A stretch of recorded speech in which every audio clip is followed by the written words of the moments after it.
Hey guys, pag-usapan lang natin ito yung masakit pala tanggapin ang katotohanan episode 10. Iba guys, yung dan tayo nasanay, kinalikihan, yung bahay natin. Ah, Tagal datin doon tumira, doon tayo lumaki, at doon talaga maraming mga tayo memories.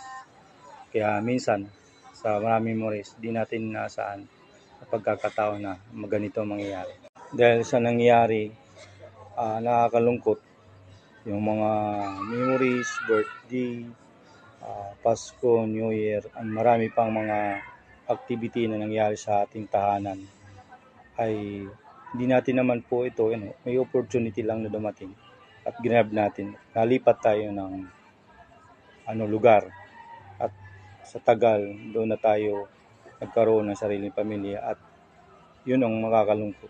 Malungkot man, siyempre move on tayo na ang pinakamasakit doon tanggapin. Iiwan natin yung kinagisnan, kinalakihan nating bahay. At siyempre mga kaibigan, yung mga magulang mapapalayo tayo. At ano pa ang mga memory nandoon na iwan natin mula maliit pa tayo hanggat nung lumaki tayo. Siyempre, natin na araw-araw at gabi-gabi yun mararanasan. Kaya ano po natin guys, follow and share. Maraming salamat.